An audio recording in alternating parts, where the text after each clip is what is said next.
CTS 뚜란노 성경교실 가족 여러분, 안녕하십니까? 빛가운 교회 서기론 목사입니다. 여러 가지 어려운 시절 보내지만 이때 말씀을 빗삼아 그것을 향해 달려나가면 결국 승리자가 될 것이고 하나님의 뜻을 이루는 복된 인생이 되리라고 믿습니다. 지금 저와 함께 에스겔서를 보면서 우리는 심판을 넘어 회복을 향해 나아가는 그런 여정을 시작했습니다. 여러분, 에스겔서가 보기보다 쉽지 않아요. 많은 환상들이 있고 또 이 시대 상황이 겹쳐 있고 이래서 어려운데, 그래도 제가 이렇게 매 시간 전체 개요를 잡아드리고 굵직굵직하게 주제를 좀 말씀드릴 테니까 이걸 토대로 해서 여러분들이 집에서 실제적으로 성경을 좀 읽어보시면 좋겠습니다. 얼마 전에 어느 분이 제 이 TV 강의를 듣고 에스겔서를 20번을 들었다는 거예요. 20번을 들으면서 내용을 이렇게 보고 이렇게 보니까 목사님 강의가 이해되고 에스겔이 그렇게 따뜻한 말씀으로 다가오더라고 하는 그런 이야기를 하시더라고요. 자, 여러분 제가 잡아드리는 전체 이 프레임을 가지고 잘 읽으셔서 이 어려운 때 심판을 넘어 회복으로 나가는 축복이 있으시기를 바랍니다. 자, 오늘은 5번째 강의입니다. 심판과 파멸의 선언이라는 주제를 가지고 말씀을 전할 건데, 이 에스겔서의 메시지는 크게 2단계로 구분이 됩니다. 한 단계는 이 에스겔이 593년, 그러니까 예수님 오시기 전이죠. 593년 부름받은 그때로부터 시작해서 유다 나라가 망한 게 587년입니다. 그러니까 593년에서 587년까지가 에스겔의 예언의 앞단계 이야기고요. 뒤는 586년부터 에스겔이 사역을 내려놓던 571년까지. 그러니까 앞에는 예루살렘에 대한, 소위 나라가 망하기 전에 예루살렘과 이스라엘에 대한 예언이고, 뒷부분은 포로로 붙잡혀가 있는 그 델아비브에 있는 그발강가에 있는 그 포로로 붙잡혀가 있는 유대인들에게 희망을 주고 소망을 주는 그런 예언의 말씀인 것입니다. 자, 오늘 우리가 4장에서 7장까지 볼 것인데, 이건 소위 유다가 망하기 전, 그러니까 1단계의 예언이 되겠습니다. 먼저 4장 5장은 예루살렘을 향한 예언입니다. 원래 이게 597년에 예루살렘이 함락되어서 1차 포로로 붙잡혀가죠. 1차 포로로 붙잡혀갑니다. 그런 이 나라가 망하고 포로로 붙잡혀가는 것을 경험했음에도 불구하고 이스라엘의 일반적인 사람들은 착각하고 있었어요. 우리는 하나님께 선택받은 백성이니까 하나님이 저 적들을 그냥 두실 리가 없다고 생각하고 매우 회개하기보다는 낙관적인, 잘못된 낙관주의적인 생각을 하고 있었습니다. 이때 에스겔이 나타나서 그들의 잘못된 낙관주의를 향해서 아주 전국을 찌르는 예언을 합니다. 그것이 뭐냐면 예루살렘의 완전한 멸망이 곧 임박했다. 예루살렘의 완전한 멸망이 곧 임박했음을 강하게 선포하는데요, 이 완전한 멸망을 이야기하기 위해서 에스겔이 쓰는 게 2가지입니다. 하나는 상징 행위이고 또 하나가 직접적인 말씀이에요. 상징은 청중으로 하여금 직접 참여하게 하잖아요. 저게 뭐지? 무엇을 이야기하려고 할까? 이렇게. 그래서 집중하면서 메시지를 잘 생각해 보게 하는 장점이 있는데 4가지 상징을 쓰고 있습니다. 첫째 상징 행위가 뭐냐면 예루살렘 포위 상징입니다. 4장 1절에 3절이에요. 어느 하나님이 에스겔아, 너 벽돌 하나를 가져오거라. 그래서 에스겔이 벽돌을 가져오니까 거기다 예루살렘을 그려라. 예루살렘을 그리고 난 다음에 그 주변에 이 울타리를 만들게 하고 그런 여러 가지 상징을 하게 하십니다. 그리고 마지막에 성벽을 허무는 쇳덩어리를 설치하게 하는 거예요. 이건 뭐냐? 예루살렘이 완전히 포위될 것임을 상징 행위를 통해서 말씀하시는 거고요. 두 번째 상징 행위는 뭐냐면 예언자의 눕는 자세를 통해서, 좌측으로 눕는 행동을 통해서는 북이스라엘의 죄악을 말하고, 우측으로 눕는 행위를 통해서는 남유다의 죄악을 말하면서 너희들이 죄값을 얼마나 치러야 하는지를 보여주시는 거예요. 여러분, 이 북이스라엘을 향해서는 에스겔 예언자가 390일을 눕는 거예요. 하루가 1년이거든요. 그러니까 북이스라엘은 390년의 죄악의 형벌을 받아야 된다는 거예요. 이 390년은 통일 왕국 시대 솔로몬 때로부터 시작돼서 이 멸망될 때까지의 시간이에요. 그런데 우측으로 유다의 멸망은 40일, 그러니까 40년을 말하고 있는 것입니다. 40년. 여러분, 390년 플러스 40년 하면 430년이죠. 혹시 뭐 떠오르지 않습니까? 이스라엘 백성이 애굽에 가서 종살이 한 게 430년이거든요. 430년. 이것을 제2행위 예언자의 눕는 것을 통해서 예언하고 있습니다. 세 번째 제3 상징 행위가 있는데요. 이것은 포위 기간 동안에 예루살렘 백성의 비참한 상황을 보여주는 거예요. 예루살렘이 결국 포위를 당할 텐데 그때 얼마나 배고프고 얼마나 힘든 시간인지를 보여주는 거라는 거예요. 거기에 보면 하루에 할당되는 음식이 빵 250g이고요. 물이 0.5리터에 불과해요. 그리고 그때 그 빵 보리떡을 어디다 구워 먹어야 되냐면 사람의 인분에 구워 먹으라는 거, 부정한 음식이라는 거죠. 그러니까 이 포위되었을 때 얼마나 배고프고 얼마나 어려울지, 식량이 고갈될지를 보여주는 그런 상징이었어요. 네 번째 상징 행위는 머리털과 수염이 잘리는 면도의 상징입니다. 에스겔은 면도칼로 자기의 머리카락과 수염을 깎음으로 멸망당하는 예루살렘이 당할 수치를 표현하고 있는 것입니다. 그리고 이 자른 머리카락과 수염을 3분의 1씩 나눠요. 그래서 3분의 1은 이쪽으로, 3분의 1은 이쪽으로, 3분의 1은 갖고 있습니다. 성읍의 3분의 1이 포위 기간 동안 기근과 질병으로 죽을 것을 상징하는 거고, 방어하거나 도망가다가 칼로 3분의 1이 죽을 거고, 바람에 흩어진 나머지 3분의 1이 멸망당한 후에 남은 사람들로 포로에 끌려가게 될 것을 이야기하는 이게 면도칼 이 상징입니다.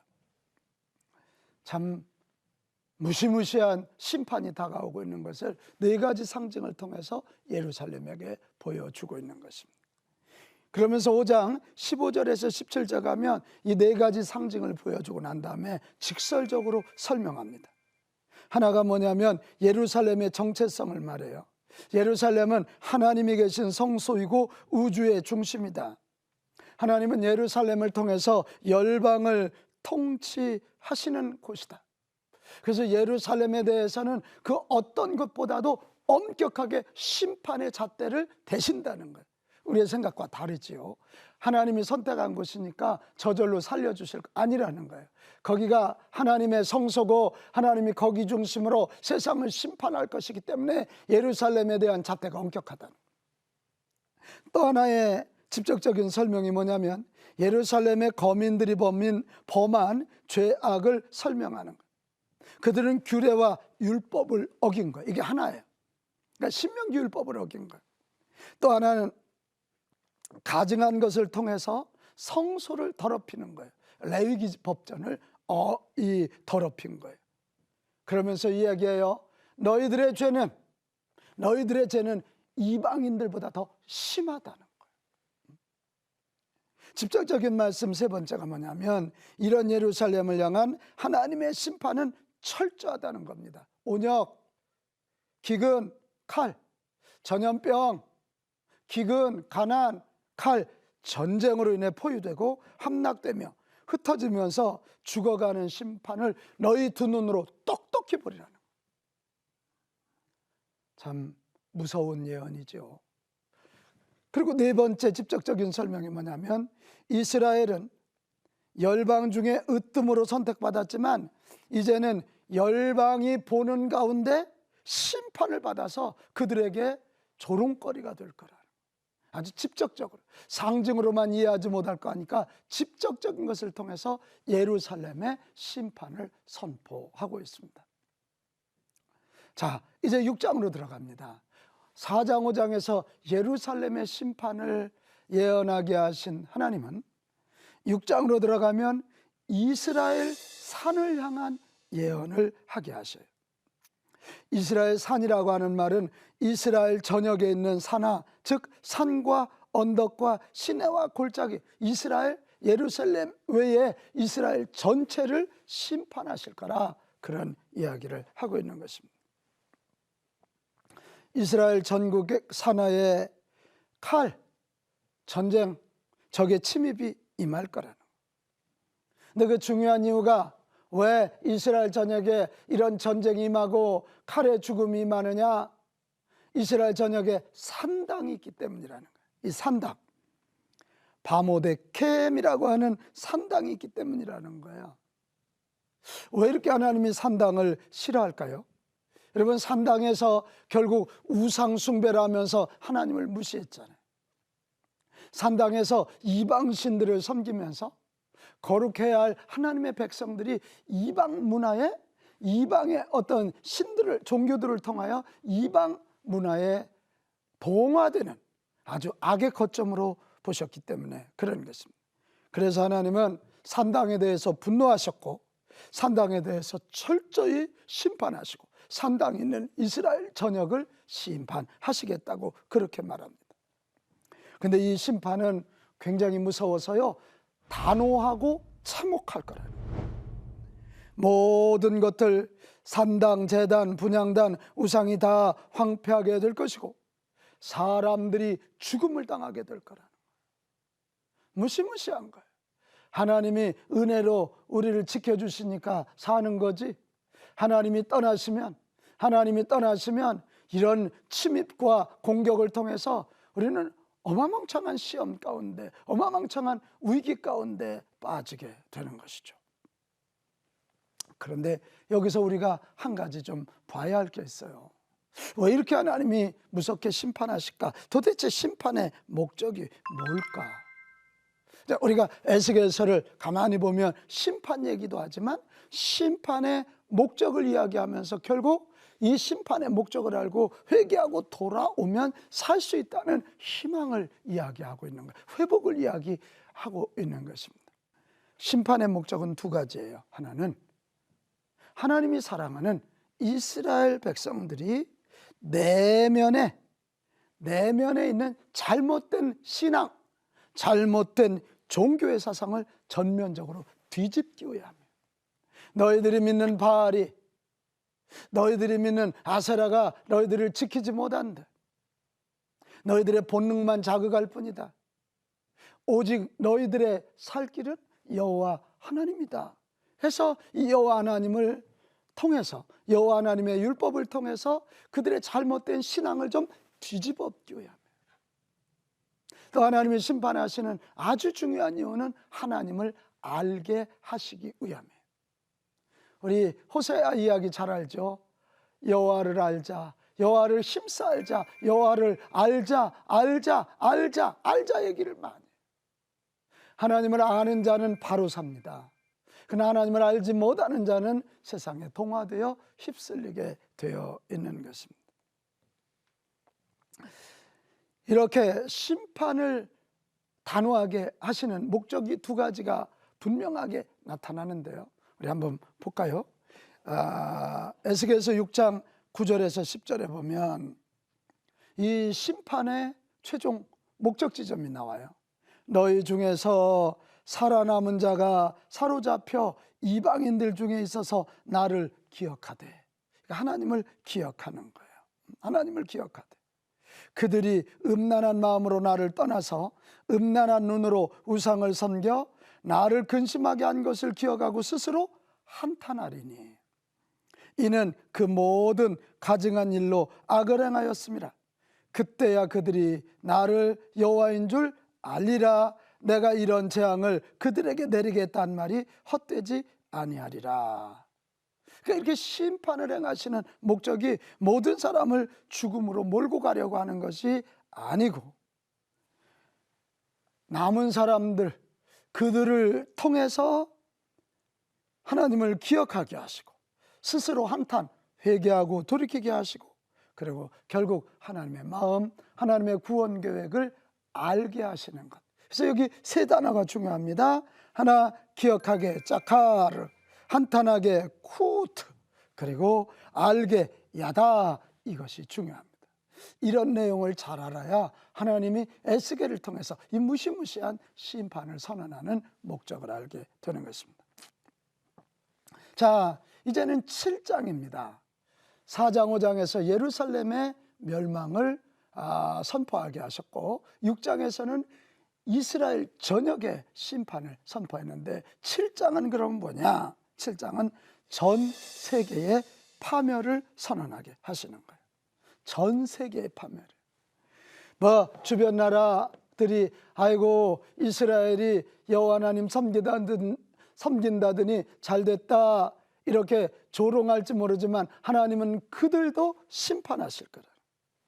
7장 4절에 보면 전 세계를 향한 심판은 정말 무시무시합니다. 한번 볼까요? 4절. 내가 너를 불쌍히 여기지 아니하며 긍휼히 여기지도 아니하고.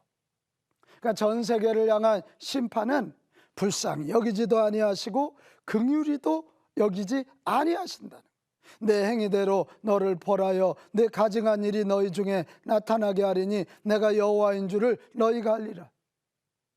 그러니까 여호와 하나님께서 이스라엘, 소위 예루살렘 사람들은 남은 자들을 남겨둬요. 3분의 1을 그들을 통해서 다시 회복되게 하지만, 이 하나님을 알지 못하고 하나님의 백성을 조롱한 자들에게는 용서 없는 심판, 그들이 행한 그대로 갚아주겠다고 하는 무시무시한 선언을 하고 계신 걸 보게 됩니다.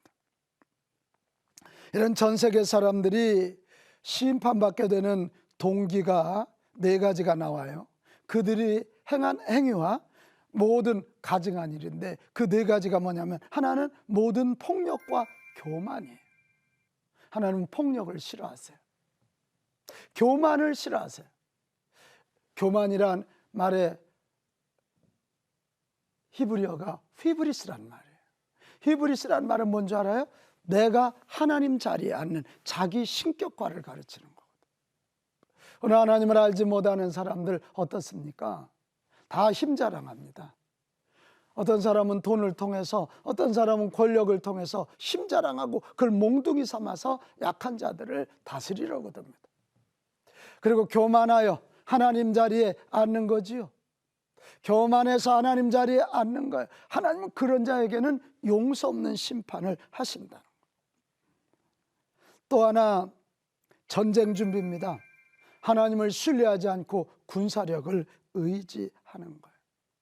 여러분, 전쟁이라는 것이 인류의 아주 집합된 악이잖아요.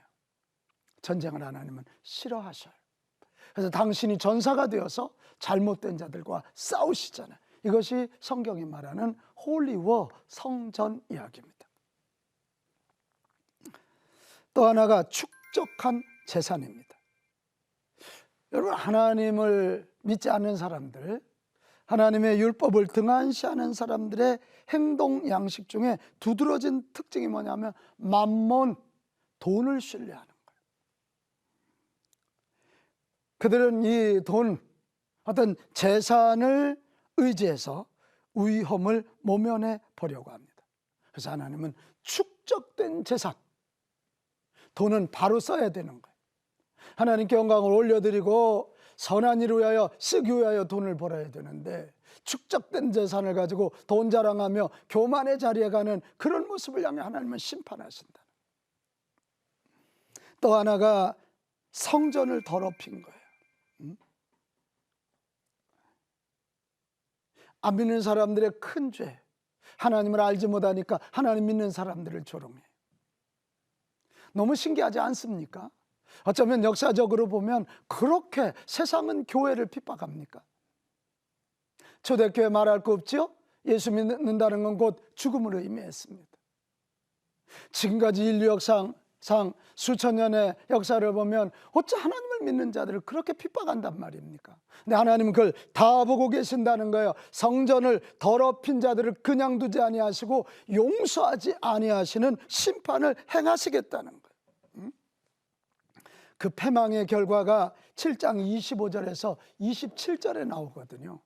7장 25절, 패망이 이르리니 그들이 평강을 구하여도 없을 것이라. 그러니까 하나님이 심판하시면 심판받은 세상에는 평강이 없다는 거예요. 그들이 아무리 그때 선지자의 묵시를 구해도 헛될 것이고, 아무리 원통하고 슬퍼해도 늦은 거죠. 늦은 거예요. 사랑하는 여러분, 우리는 4장에서 7장을 통해서 예루살렘을 향한 심판선언, 이스라엘 전역을 향한 심판선언, 그리고 전 세계를 향한 심판선언을 들었습니다.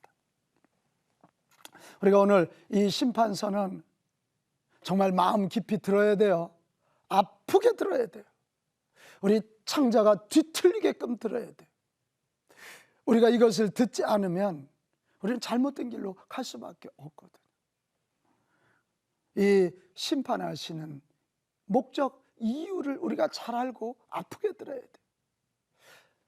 하나님이 당신의 사랑하시는 백성 이스라엘을, 예루살렘을 심판하고 당신의 창조물인 전 세계를 심판하시는 이유, 우리 계속 봤지만 제가 정리해보면 하나는 악을 제거하여 우리를 정화해 보시겠다는 거예요. 악을 제거하시는 거예요. 하나님의 철저한 심판은 우리가 철저히 정화되어서 거룩한 하나님의 백성으로 돌아오게 하시기 위한 거죠. 또 하나, 이 심판의 궁극적인 목적은 파멸이 아니라 하나님의 존재를 올바로 깨닫게 하는 거예요. 그러니까 우리가 살면서 우리에게 심판이 다가오거든 해야 할 일은 뭐냐? 얼른 회개하고 돌아가야 돼요. 얼른 하나님 앞에 가 하나님의 얼굴을 구해야 되고 하나님의 은혜를 구해야 살 수가 있는 것입니다. 오늘날 많은 사람들의 의식 속에 역사의 주인을 자꾸만 자본, 기술, 군사력, 지도자의 리더십 등으로 환원하려고 해요. 그러나 너무도 분명한 사실은 역사의 주인은 하나님이시다. 이 역사의 통치자는 하나님이시다. 우리가 이걸 알고 얼른 돌아가야 돼.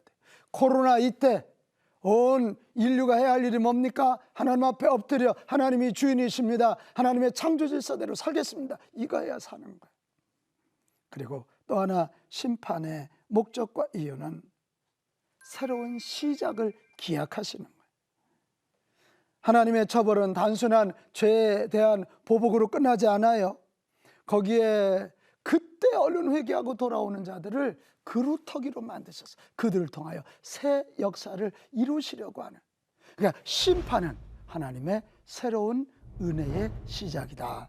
심판은 하나님의 은혜의 시작이다. 이걸 우리가 머릿속에 남겨두면서 하나님의 심판선언을 내게 주신 말씀, 우리 가정, 우리 교회, 우리 한국교회, 이 나라 이 민족에 주시는 말씀으로 잘 받고 우리가 철저히 회개하며 하나님께 돌아가실 수 있게 되시기를 바랍니다. 자, 오늘도 저와 함께 에스겔서 4장부터 7장까지를 보았습니다. 자, 이제 다음 시간은 에스겔서의 아주 중요한 모티브가 나옵니다. 성전 환상과 이 성전을 떠나시는 하나님이 성전을 떠난단 말이 이해되겠습니까? 다음 주 기대하시고 다음 주 여러분 또 만나도록 하겠습니다.